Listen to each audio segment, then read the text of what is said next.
Okay, it's just after 10 o'clock Central Time. Welcome everyone to the International Masters of Gaming Law's webinar today. Our presentation is Sports Betting Amid COVID-19, a particularly timely topic. My name is Mark Ellinger. I'm the president of the International Masters of Gaming Law. This is just the first of many future and upcoming events that we'll be doing online. You can check out schedules as they're posted on imgl.org. That's imgl.org. You can also look at Twitter or Instagram at Gaming Lawyers, or on Facebook, search for Gaming Lawyers. Our next panel will be June 11th. At the same time, will be Sports Data Rights, hosted by Andy Danson from Bird & Bird in London, United Kingdom. At this point, I'd like to introduce the moderator of today's panel, John Maloney. John has 37 years in gaming, both as a regulator and as an attorney. Started in 1983 when he joined the Nevada Gaming Control Board, working out of the Las Vegas office in the investigations division. He's got great stories to tell if you ever get a chance to pull him aside. He currently works in Henderson, Nevada, and also in Sacramento, California, at the law offices of John K. Maloney. He's one of the founding members of the IMGL, and we look forward to a great panel today. John, at this point, I will turn it over to you. Morning. Thank you, Mark. As Mark mentioned, my name is John Maloney. It's a pleasure to be here this morning.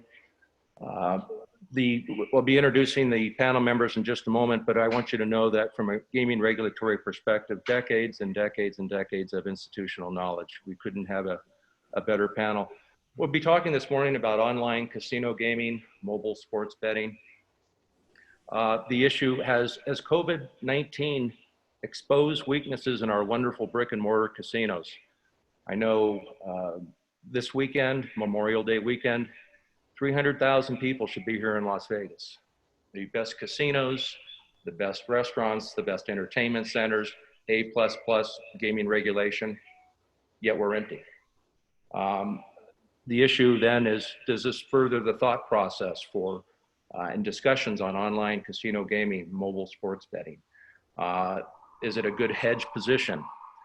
Does it make sense in some states? Maybe yes, maybe no. We've got liquidity issues, concerns, does it cannibalize the brick and mortar industry? All the discussions and questions we'll be talking about today. I'd like to introduce the panel members. Kate Lorenhar-Fisher, Chair of the Gaming and Hospitality Group at Dickinson Wright, and she's been here gaming attorney in Las Vegas for many, many years, and just does an outstanding job. Sue Snyder, actually Sue has been involved with online gaming since 1995, one of the pioneers. She's an expert on internet gaming. She's currently Vice President of Growth and Strategy, Americas for Sports Betting Community. Dan Reeser, another gaming attorney in Nevada. Dan's based in Reno. He's chair of the Fenimore Craig's Gaming and Hospitality practice back in from 86 to 1986 to 1990. Dan was with the Attorney General's office and was chief deputy of the gaming division, representing the Nevada Gaming Control Board, Nevada Gaming Commission. Britt Singletary, a fierce litigator, a gaming lawyer in Biloxi, Mississippi, represented the Imperial Palace for years and years, currently represents casinos on the coast. Britt's holed up someplace, I believe, in the mountains of Tennessee today. Right. And finally, does he need any introduction? Tony Cabot. Tony, we wouldn't be sitting here today if it weren't for Tony. He created this organization, IMGL. It was his baby, and it's just taken off. Tony, he's an authority in gaming. He's been around for decades. People look to Tony for input and expertise. And I want people to know that the bearded man in the screen is really Tony Cabot. Okay. Now I have to say this, and Tony, I'm sorry, but Tony's been he's been in Park City, Utah. He's been filming the sequel to Jeremiah Johnson with Robert Redford. That's the, for those of you who know who Jeremiah Johnson, the movie, it's a good movie. Anyway, I'm gonna start, I want Britt Singletary to start the discussion today. Britt's going to take us back to Katrina, the days of doom and gloom in Biloxi. I was there. I remember seeing barges washed up on the highway. You needed decision makers, decisive decision makers in those days. Jeff Cooper, Owen Nitz, Britt Singletary. The issues: do we invest? How much do we invest? Are people going to come back? Is this industry going to ever recover? And I appreciate the facts are different today, but it was that same sort of that attitude, like, wow, we're in a tough time here. Brett, I'll turn it over to you and walk us through the thoughts and what was taking place at the time. All right, John, when you asked me to do this, I approached it like, what are the parallels that we can draw from what happened beginning in August 2005 when Hurricane Katrina, which was a massive Class 5 hurricane, hit the Gulf of Mexico states, and it hit from Galveston all the way over to Panhandle of Florida, but it seemed to zero right in on Mississippi Gulf Coast. All the casinos at that time, if you will recall, were on barges. They were required to be dockside. They were described as vessels. Well, they were really huge. Most of them grain barges had been welded together, and the IP example was 9 grain barges put together that were 608 feet long, 113 feet wide. It actually survived the storm in place. A lot of damage to it, but it stayed there, which gave the IP a chance to get open in a hurry. But some of the parallels are, frankly, not where they just closed. They were destroyed, the majority of them. And people had to stay home. They had nowhere to go. Even the Waffle Houses were shut down. So it was very, very desperate time for everybody. I was lead counsel for Imperial Palace and for Hard Rock.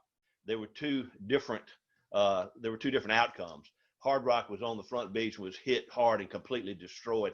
We had the soft opening on Friday night before the storm hit Monday morning. And I will recall marching through all the destruction of the property, trying to find John Lennon's glasses that had been on the wall, been on loan from Hard Rock down in Orlando. And everybody was desperate to find them because they were insured for $600,000 alone. And we did find them. As a matter of fact, I drove the insurance agent crazy because I found them and put them in my pocket and didn't say anything. And at a certain point in time, I finally said, "What is it again we're so interested in finding?" And he said, "John Lennon's glasses, for God's sake." I said, "Oh, would this be them?" And pulled them out. Of course, then he called me an SOB and a lot of other names because he knew I'd had them a while. But we worked 16 hours a day for 120 straight days to get the Imperial Palace open. Ralph Engelstad had said, "I'm going to build on the Back Bay because one of these days a hurricane's going to come along and knock out all my competition." When they closed because of the storm, they were averaging about $9 million a month in gross gaming revenue. When we reopened it, it opened at $40 million a month and stayed there for a long, long time. Jeff Cooper had told me he was going to be on the call today, and I hope he is. He was one of the trustees of the company at that time. I'm going to tell you a little bit about the 2 weeks we spent in Jackson, Mississippi, lobbying the legislature to get this industry off these barges and onto land. Much as what are we talking about today? We're talking about trying to get a nationwide, possibly online gaming. But at that point, these casinos that were employing 33,000 people, it was desperation on our part to try to get the legislature to let us bring them on land. We were up there 2 straight weeks. There was a great deal. Gloom and doom was the order of the day. Everybody was questioning whether it was even feasible or responsible. Hard Rock, for example, their insurance carrier wanted to just pay off the debt with the insurance proceeds. And so we had a terrible time fighting with Wall Street over that. But finally, in fact, I advised them early on to just take it into bankruptcy. And we'd bring into an adversary proceeding, we'd bring in the investment bankers. I was comfortable and I was correct that no bankruptcy judge in Mississippi, at least, was going to put, at that time, about 1,200 people out of work. And that's exactly what occurred, although they dilly-dallied for months before they actually went ahead with that plan. Imperial Palace, luckily, Ralph Engelstad was so flush with cash that they proceeded to rebuild before the insurance company offered us a dime. As you might guess, we got into a lot of quarrels about that. We had actually enhanced the property rather than just rebuilt it. But at the end of the day, we got that resolved. Back to the Jackson issue, you would have thought the legislature, with all those people out of work and the huge financial base that it was providing for the state, would have dove right in and helped us. That wasn't the case. We, as I shared with the group the other day, we had Baptist and Pentecostal and Bible thumping preachers on soapboxes outside the legislature and outside City Hall in Biloxi with bullhorns, saying this is God's retribution for this godless, sinful industry and all those people who work for it. It was amazing to me, but it occurred. The final vote in the House of Representatives in Jackson to allow the casinos to come in with, as long as they stayed within 850 feet of the waterfront, which allowed most of them to move into the lobbies of their hotels. It passed by 5 votes out of 122. In order to get that 5 votes, we got Congressman Benny Thompson, our only black congressman from Mississippi, to call 8, because we were up there for 2 weeks lobbying. We knew who was going to vote against us by that time. He called 8 of his black legislators, who a lot of them were Baptist preachers themselves, and convinced them if they couldn't vote to save the industry, to just go home. Perhaps maybe one of the parishioners had died or grandma was sick or whatever. If those 8 people had stayed there and voted the way they had told us they were going to vote, we wouldn't have been able to bring this industry on land, and likely a lot of these casinos would have closed. So it was quite an interesting day. But my friend Jeff Cooper, who I hope is listening to this, I guess lawyers are pretty cynical people anyway, or certainly skeptical. And I had my doubts about how much money really they should spend. Maybe we should just spend a little and just get it open and see what happens. Let's do it in phases or something. And but Jeff Cooper, to his credit, said absolutely not. We got the cash. We'll back up and we'll fight the insurance fights down the road. That's where you make your money, which was, a comfort to hear. But he said, we're going to spend the money. We'll get this thing open. And we dove in, and that's where the 16-hour days came from. We got FEMA to take the hotel. We never went in the red on the hotel property. FEMA paid us $72 a night to house people in those hotel rooms with utilities and housekeeping when available, which was a long time. My friend Larry Gregory, who at the time was executive director of the Mississippi Gaming Commission, on the 120th day, when the IP was ready to reopen, we were all very interested in what would the turnout be. Of course, we were able to open at 100% as well. But that day, there were about 5,000 people in the parking lot waiting for those doors to open. So the pent-up demand is there, and I'm confident it's there now. And unfortunately, with the limitations, we may not get back to our income levels that we've been at, but the pent-up is there. And Larry looked at me. We were standing between 2 sets of double doors while the mayor and the trustees were giving speeches about how wonderful everybody was to work with, which was not true either, just like you're experiencing in Vegas now. But Larry looked at me and said, do you think this is a safe place for us to be standing right about the time they cut the ribbon and let everybody in? I said, I don't think it is.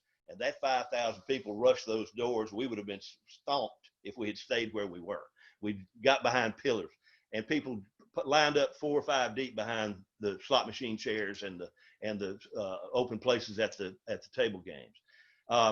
Now, this very morning, I talked to Chet Harrison, who is general manager at the Golden Nugget in Biloxi now, who is my client, and I said, how did it go this morning? He said, well, I was worried too, but we had hundreds of people, maybe not thousands, but hundreds of people in the parking lot. And we're about, you see, they can only go to 50% capacity. And so said, we will hit that number by 10 o'clock today. And I asked about the usual things, what they're doing. They're spraying the dice after every shooter, wiping down all slot machines when a person leaves, or every hour on the hour if he stays there. They put up screens between the tellers and the others in the hotel and and at the cage, that sort of thing. They've got the little lines on the floor, all the things that have been requested. been recommended are being followed.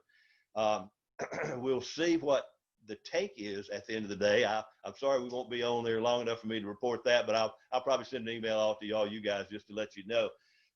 Anyway, the key is we got to get open, and we got to get people back to work, and Mississippi's going to do it. It has done it now, so let's just hope against hope that we don't have a big spike in these in a reoccurrence of this disease. All of this is to show that at that time, I guess it's a microcosm that we can examine of what I hope is going to be nationwide. And that is that people will come storming back to our bricks and mortar casinos. And although I do believe a foothold is going to be established likely for online gaming, I've still been a proponent that I'm not sure how many of us gray-headed people are going to be going online to gamble. I think when I go into casinos in Mississippi anyway, we're about, I think Vegas is 70-30 slot machines and table games on income, and we're like 85-15, a whole lot more slot players, and most of those players have gray heads. So I'm going to be interested to see how what demographics return and how fast they get back to us. One last thing, and I'm going to sign off, John. I hope I've done enough to help the panel proceed. I was asked to come in February of 2006, asked to come to the National Hospitality Association meeting in Dallas that year. And they asked me to come speak on Hurricane Katrina, the aftermath of it. They said, we're not interested in a lot of statistics. We can all look that up. We're really interested in some human interest things. So I said, okay. So as I gave a speech, I was kind of winding down. I said, I've asked to give you some human interest things. So let me tell you, that wall of water that came ashore in Biloxi, that as John saw, pushed these barges on the front beach up into the city, wiping out everything in their path. That wall of water was 27 feet high in Biloxi. It got as high as 32 feet high in Bay St. Louis. It knocked out the bridges and everything. It was just, the Highway 90 wasn't passable any longer. But my ex and I had two couples that we were very friendly with who lived on the front beach. Both those couples wound up, who'd spent many hurricanes in their homes, wound up in their attics. One had the foresight to take a axe with him, and the other guy got up there, and when they realized the water was coming already in their second floor, and the house was moving on its foundation, realized they had to get out, the other guy took a bowling ball and smashed out a gable vent. Now, both of those couples tied themselves together before they went out into that storm surge. And so I looked at my wife, who is about 5'3", 115, 120 pounds, soaking wet. And I said, you know, what dedication, what commitment to one another that showed. And I said, I'm sure that we would have done that too, wouldn't we? And she said, I'd be damned if I'd have lashed myself to your big ass. So that was and we didn't stay lashed together too long after that either. Anyway, John, I turn it back to you, and I hope that I at least got people seeing the parallel, some of the parallels that occurred then. And Jeff Cooper, if you're on, hello, and I hope you're doing well. It's great to see the demand is still there in Biloxi and people going to the casino this morning. John, 50%. May I interrupt real quick? Be sure that y'all tune in to P Valley in June on Stars Network. I've been their casino lawyer advisor on that series, and it's coming up starting in June. Be sure y'all watch it. Great. Let's switch gears. Kate, can you very briefly run through the federal law and how it may or may not apply to the states and what the states want to do with online casino gaming? Sure. And thanks, John. And I won't get too far into the weeds. I think we can dispense with this really fast. I have no show to promote, though, so I'm a little bummed about that. I'll have to work on that for next time. But, you know, basically federal law, when it comes to gambling, the vast majority of federal laws are designed to just aid the states in enforcement of their own laws. So what I mean by that is, generally speaking, to have a federal law violation, you first need a state law violation, which is why it's really more important to focus these conversations on state laws. This big federal laws that have been used in the gambling space that everybody's heard about, the Illegal Gambling Business Act, the Unlawful Internet Gambling Enforcement Act, what's known as the Travel Act. I won't spend time dissecting those because, again, you need a state law violation before you kind of pile on those particular federal law violations. The one law that doesn't really require a state law violation prerequisite that everybody always needs to be focused on is the Wire Act of 1961.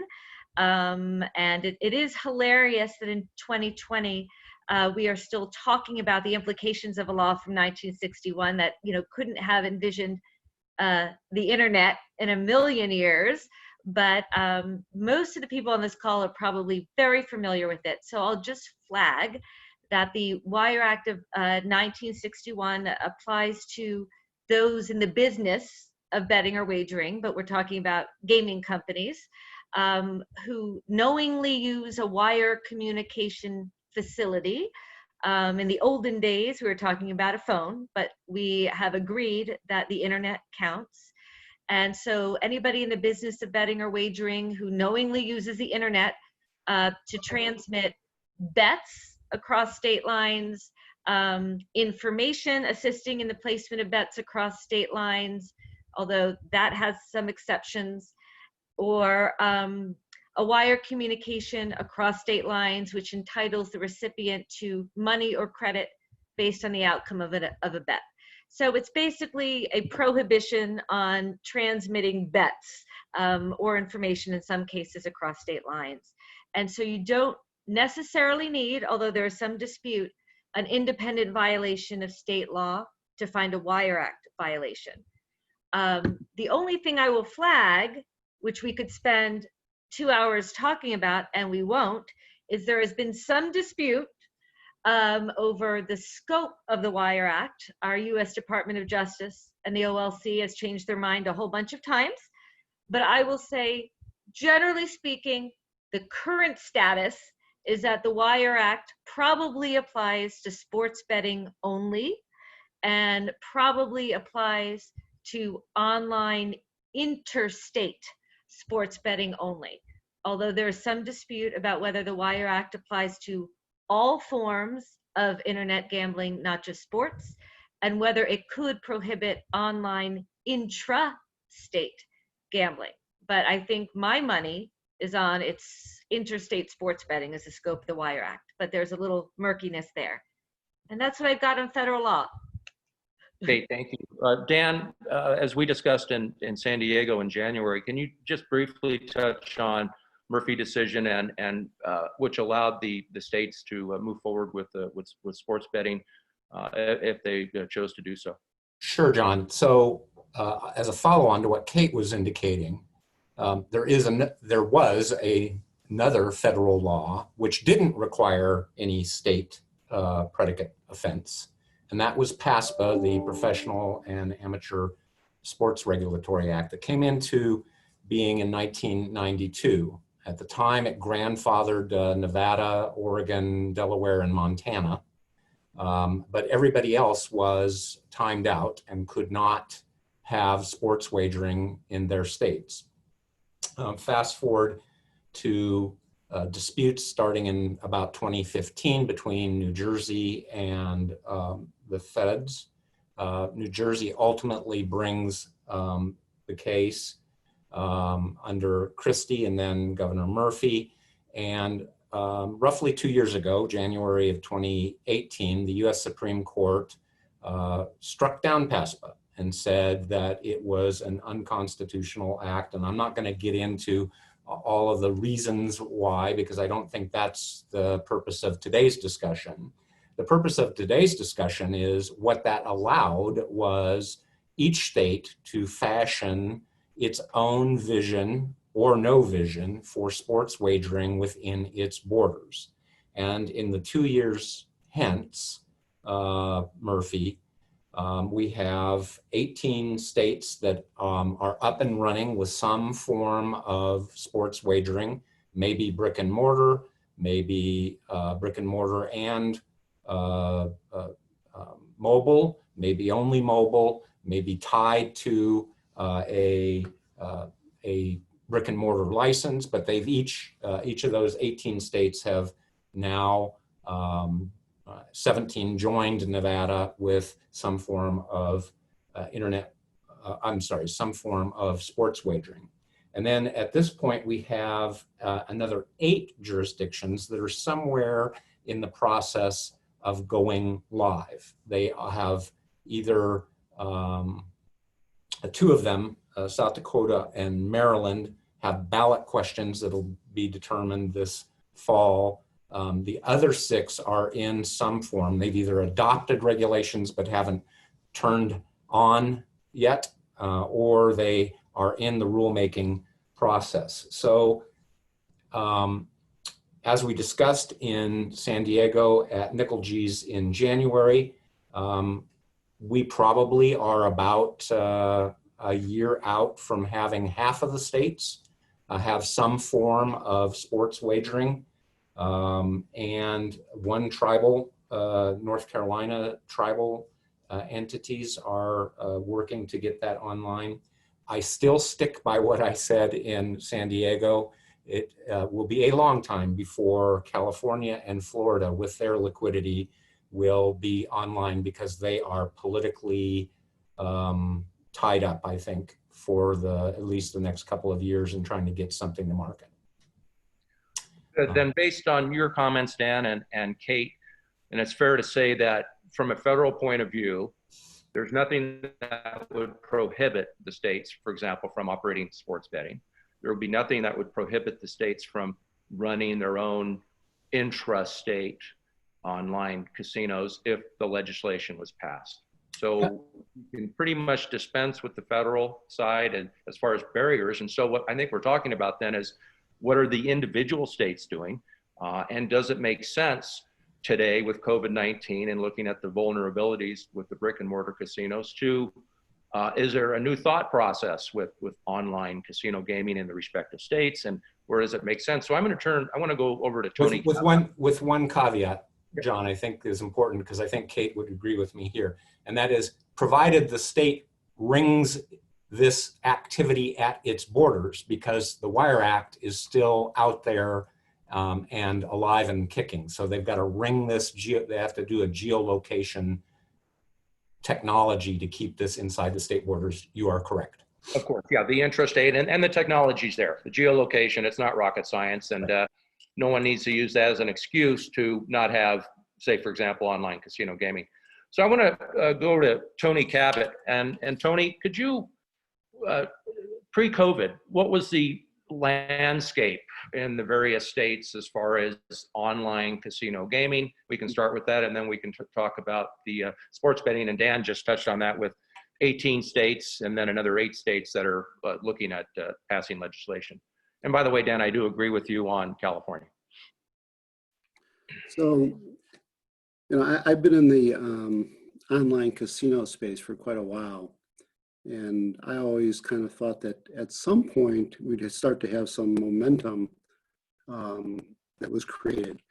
You know, if you look at the history of gaming just generally, you know, Nevada started casino gaming in 1931. It took 40 years before the next state to do it. And then a few years after that, before the next state to do it. But then all of a sudden, when you got to some kind of critical mass, the states started competing against each other, and there was this large proliferation of casinos all over the United States. I saw the same thing with lotteries. And so I was kind of expecting the online internet casinos, and New Jersey kicked it off in 2013, and Delaware. But it took a while, and you know, before COVID, Pennsylvania came on board in 2019, and then West Virginia, and now Michigan's coming online. I think that there's factors coming. One is we're starting to get that type of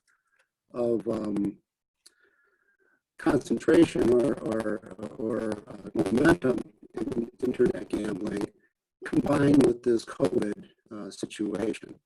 So, you know, if you think about it, coming out of this COVID situation. First off, it exposed that there's not a lot of revenues to the casinos in a pandemic close down. But I think even more importantly, the states aren't seeing any revenues from the casino industry at this point, and are going to be facing huge budget deficits. And this will not be, something that I think will be the solution to their budget, but it could help. And I think everything will be on the table. So with this momentum that's going into the industry right now, combined with these other two factors, I think there's a good chance that a lot of states will be looking at Pennsylvania and New Jersey and seeing if they can emulate the success that they've been having with online. Tony, what are the numbers coming out of, for example, New Jersey, say pre-COVID, and then what they're doing today? Have those numbers increased? Yeah, so I'll give you April's numbers because I looked them up for New Jersey. And in April 2019, they were doing about $36.6 million in revenues from their online gaming. In April 2019, it was 80 million. That's per month, Tony. Per month. That was April of this year. And Sue just shared with me some very similar numbers coming out of Pennsylvania in terms of the year-over-year growth. Now, a lot of that is I think what Brett was talking about is pent-up demand for gaming, and your only option right now, if you're in those two states, is to go online. But nevertheless, what the shutdown does do is it reorients a lot of people who may have been casino players who have no option but to go online and actually play, whether it be on social gaming platforms or real money platforms, and simply become more familiar and more comfortable with the platform. Particularly the people who are the slot players that Brett was talking about. So, I think that we're going to see exponential growth in internet casinos. At least we're going to have exponential growth in the consideration of internet casinos as a result of this pandemic. I want, Sue, you've been in this space for a very long time, since 1995. You're one of the experts on internet gaming. Talk to us about, is there out there who are going to play online, like Tony just mentioned, and I know Britt's mentioned, you have your traditional slot player, age, who can go up with the technology, and maybe going online and playing online casinos is something foreign to them.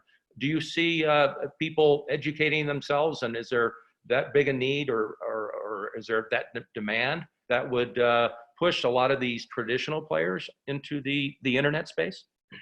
I think that is already happening. Somebody, I think, framed it well when they said a lot of older people may have been a little technophobic in the past, but now if they want to see their grandkids, they've gotten familiar with Zoom and other kinds of technology. So I think that's probably desensitized them a little bit to, hey, I can handle this. So, I think that's one factor. And I think the other factor in the short term that will be interesting is that most of the casinos will probably be opening without poker rooms.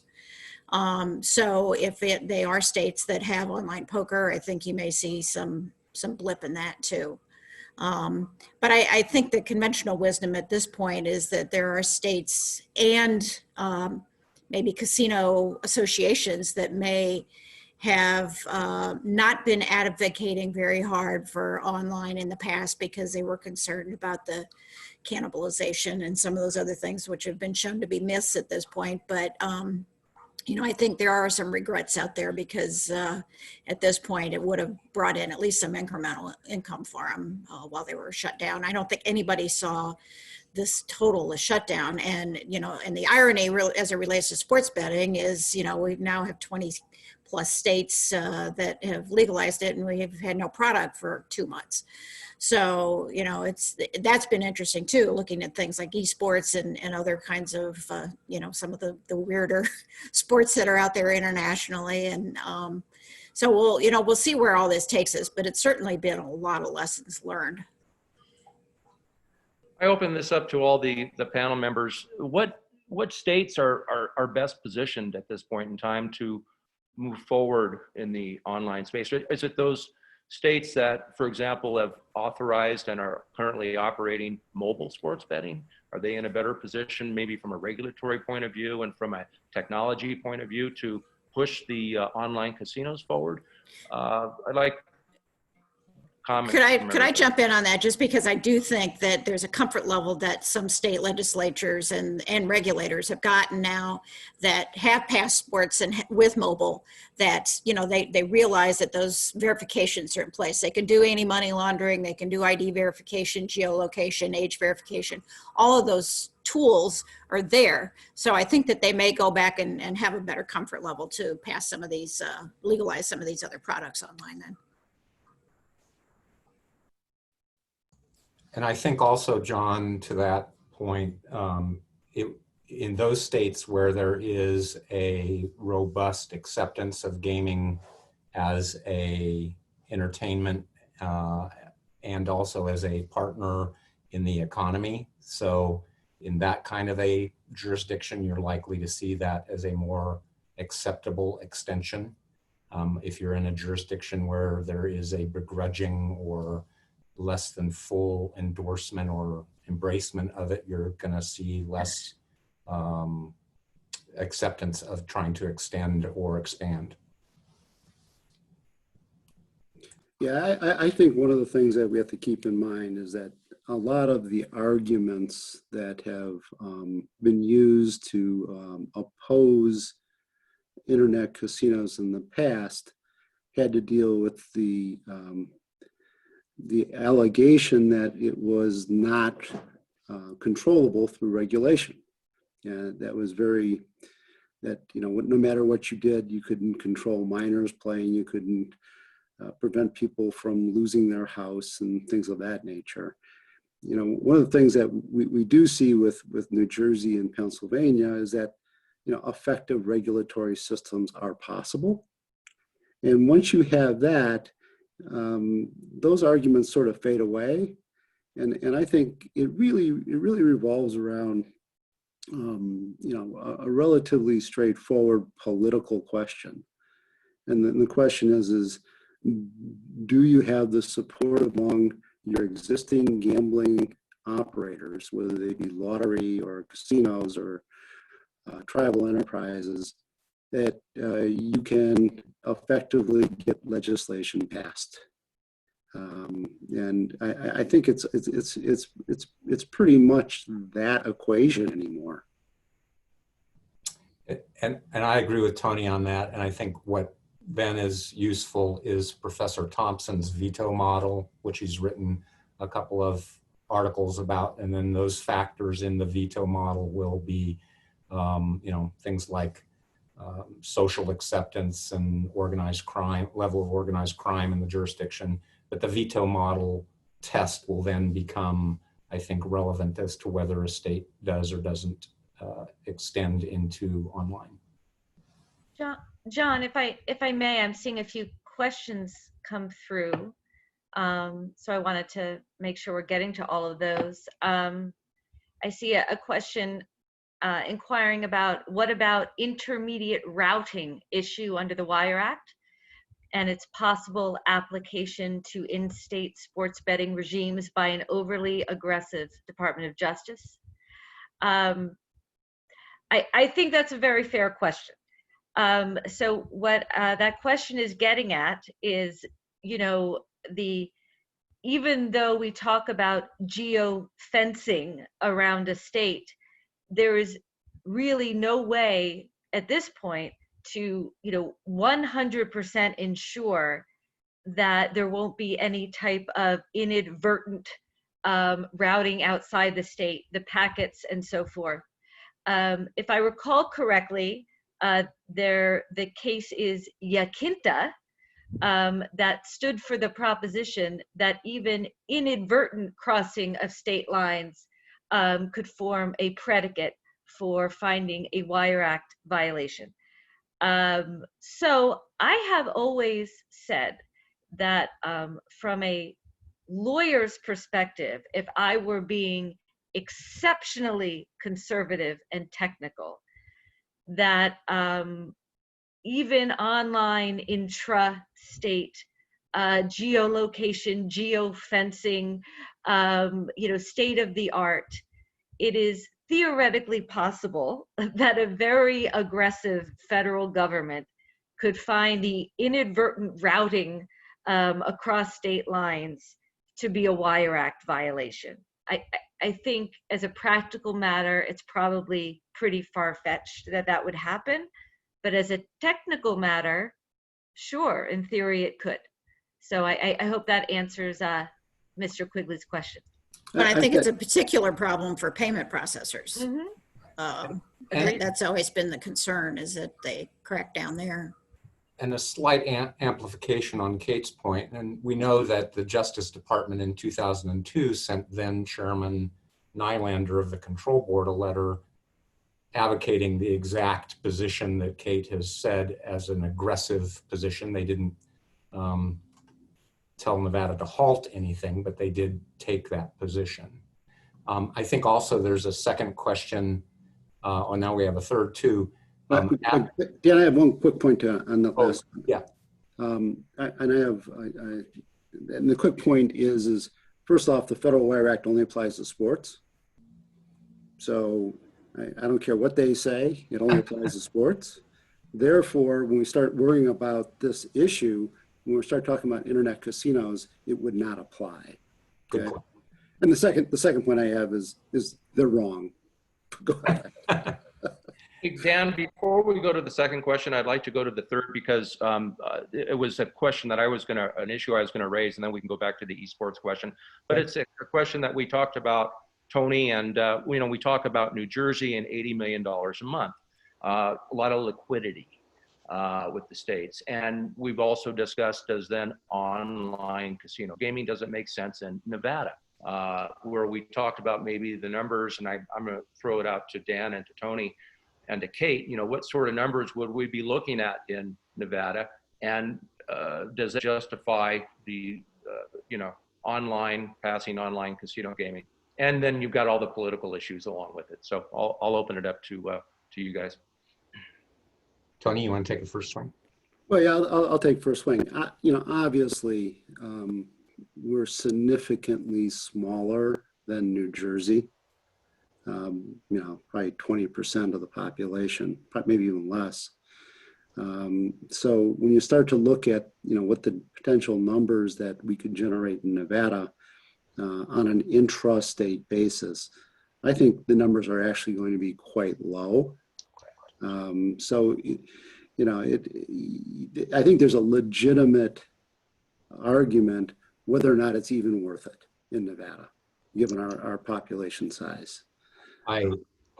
But no, I wholeheartedly agree that I think the liquidity issue is the main problem. I do think there's a political issue though. And I think the political issue is if you cannot get a lottery passed in the state for education, you are not likely to convince the gaming industry that there should be online as well, because online is largely going to cannibalize the locals market casinos.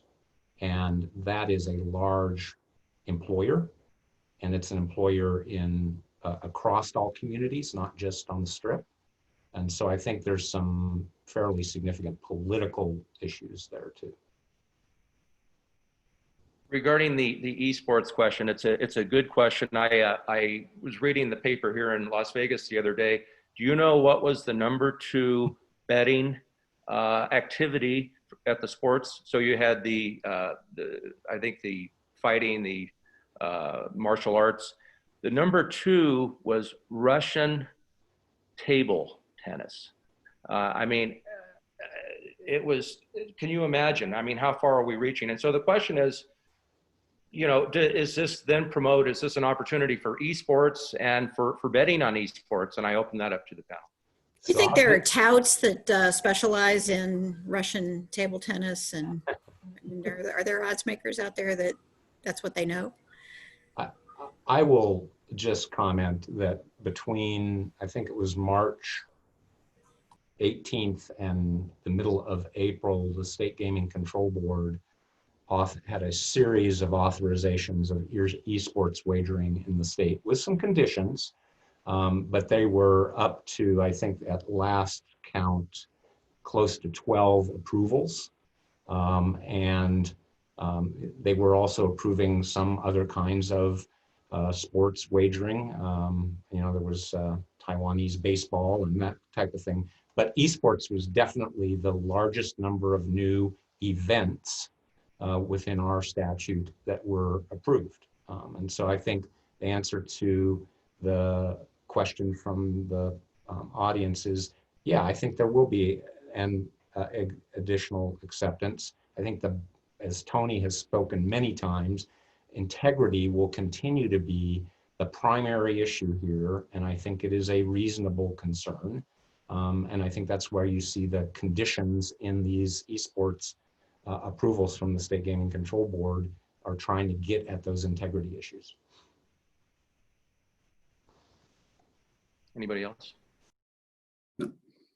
Britt, I wanted to come back to you briefly, if I may. The online casino gaming, mobile sports betting, Mississippi has said no to mobile sports betting. In your opinion, does this COVID-19 accelerate that thought process and entertain the possibility of that, or is the far right, is there too much political pressure to not allow that in Mississippi? I have to stay with Tony on the idea that we're such a small state. I don't know how much the remote gaming works with us, and as much as I fussed and cussed and carried on with the legislators that I knew and the Attorney General, they wouldn't allow even remote sports bets to be made. And so I'm not very optimistic. This might actually promote the sports betting being remote. I still don't see online gaming coming in Mississippi anytime soon. We're totally Republican controlled now, with both houses, legislature, and the governor are Republicans, and they're very conservative on gaming matters. A lot of the gaming guys on the Democratic side have said to me, Britt, be very careful about reopening anything about gaming right now. So I want to go to another area. We've talked about the COVID and weaknesses in the brick and mortar casinos and online casino gaming, and the opportunity, and like New Jersey's a good model. They've done a great job, Pennsylvania. But what are the cons? What are the arguments against, even under the pandemic and this COVID-19, what are the arguments against allowing online casino gaming, if any? I think if we look at what's going on around other parts of the world, it's really clear. There are concerns about whether people have, if they've been laid off, do they have the money for that? Is the advertising that's still going on predatory? There are a number of states and countries around the world, countries that have looked at that and have really clamped down. They may be doing loss limits that are more severe than normal and things like that. So I think we're still too new with that here for us to have solicited those kind of responses. But there are lessons to be learned again from around the world to see what not to do, for sure. Yeah. And I certainly agree with Sue. There are pretty significant, problem gambling concerns, at least that I have, as I understand them and have read about and have heard about. That's not to say they couldn't be dealt with technologically, but that's certainly one of the things that you hear a lot about. I would say from the perspective of sitting here in Las Vegas, something that is, I think, fair to say unique to Las Vegas in the United States when it comes to casinos is that we derive the majority of our revenue from non-gaming activities happening in our casinos. the restaurants, nightclubs, day clubs, etc. On the one hand, obviously, you know, thousands of hot, sweaty bodies in Hakkasan might not be happening anytime soon. So that could be an argument in favor of, you know, online sports betting, which of course we have. But you know, the flip side of it is, would over the long term that diminish those types of non-gaming activities that our economy and our casinos really rely on? I don't know, but you know, everybody's sort of, you know, speculating. But what cannibalizes what enhances what? Certainly, there are a million ways you could, you know, reach your customers and promote, you know, the visit into the properties. There are a million ways we could argue that Las Vegas, for example, is a unique destination, and nothing would replace the sort of in-person experience at our casinos. But you know, certainly, I'm sure we all have this experience when we travel around. So many people have this misapprehension that Las Vegas casinos, you know, derive 80–90% of their revenue from gambling, and of course that's not true. So just those are my thoughts in a place like Las Vegas. I'll just add one thing to that, you know, we have to keep in mind that we have a significant portion of our population unemployed at this point. And online casinos take far less manpower to operate. You know, the casinos are very labor intense. And, you know, the casinos themselves, for the same revenue, will employ more people than an online casino will. No, that's a great point, Tony. Great point. I want to switch gears again. Sue, you mentioned a second ago, you talked about Europe and international and what's going on, and that maybe some of the challenges. Do you see with this COVID and the possible expansion of online casino gaming in this country, do you see opportunities for European operators? I mean, they've been doing this for a very long time, and so many of them are I mean, they're really, really good at what they do. Is there a vacuum that's going to be created where maybe some of these operators come into the various states and operate online casinos? Yeah, I'm not sure it's going to be any different than the sports betting. Basically, you know, they can come in either as a technology partner with an existing operator, or they, for those states that allow skins, which seems to be an increasing number that are taking that up, which is basically kind of sub licenses in essence, for lack of a better term, under existing land-based operators. So there certainly are some opportunities there, and it's already happened in sports betting. It's already happened in those few states that are allowing online. So it certainly is. It's probably easier for them to do that, do the online casino work here than it is really the sports betting. Because the sports betting, there's been a lot of discussion as to whether the European platforms that are out there are amenable to an American sports bettor. So, you know, they've had to do some manipulation and fine tuning and tailoring in some cases to get to a US sports bettor that may not be as sophisticated as a European or a UK bettor in terms of that those platforms and that technology. I'd like to also go to many of us, we represent clients on the gaming regulatory side. Do you see, if online casino gaming takes off in the various states, do you see, does this pose more challenges to the gaming regulators out there? And if so, what are the differences between regulating the brick and mortar casino versus the regulation of the online casino? And what are those challenges?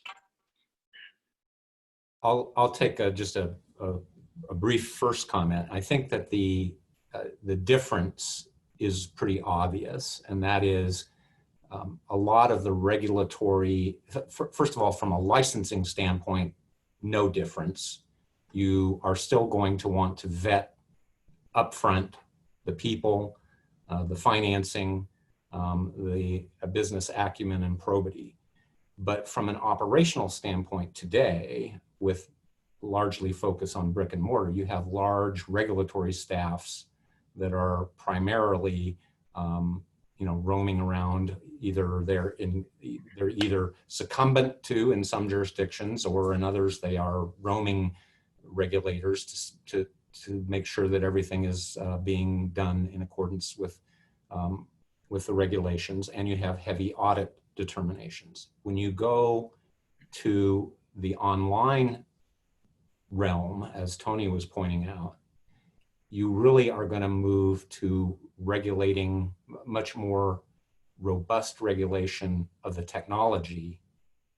You can't just routinely pick out 15 devices on the floor and make sure that they still have the correct program in them. You're going to have to actually make sure that what is on the electronic platform that is being presented is the regulated game, and that, I think, so that will change a little bit of the focus, and there will be much more audit work necessary to make sure that that they are doing KYC and money laundering, AML issues. Tony? No, Dan spoke it quite well. I mean, they both in Europe and now in New Jersey and Pennsylvania, they've gotten quite a track record of successfully regulating the platforms that provide the online gambling. I think what's coming up is what Sue's talked about, and that is are there other social issues that we need to address in addition to the regulation? But I think the regulation now is not a point of contention. It can be done. It can be done very successfully. What we're facing are other issues. We have about 30 seconds. Just one final question. With the online, we're talking about regulation.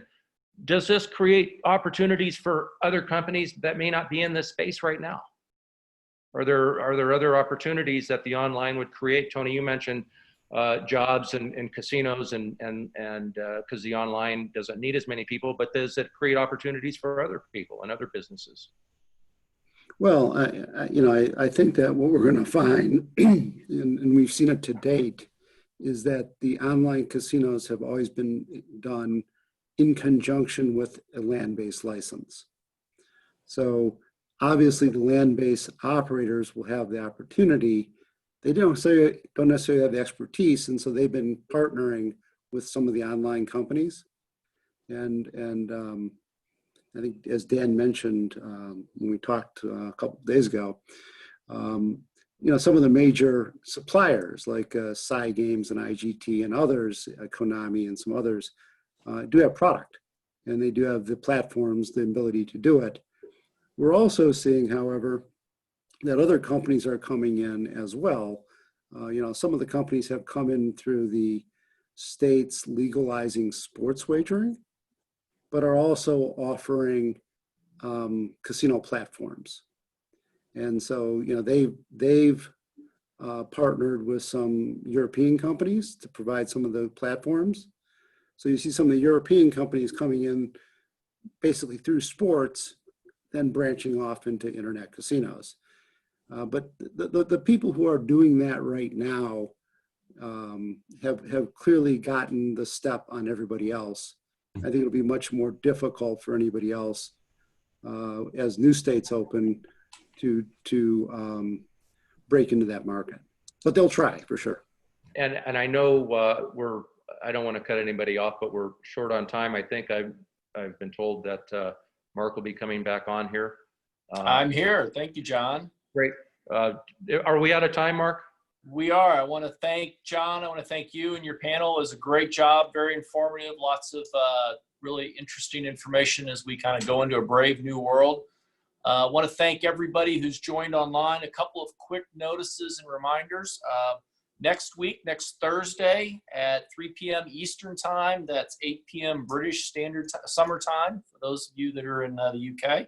There'll be a young members virtual get-together. You can register online at the imgl.org website.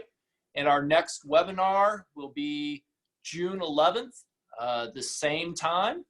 Look for your notice on that. That'll be sports data rights, and Andy Danson from Bird & Bird in London will be moderating that. Again, thank you all very much for joining today. Keep touch with us at Gaming Lawyers at Twitter, on Instagram, and Gaming Lawyers at Facebook, imgl.org. On behalf of the International Masters of Gaming Law, thank you all very much.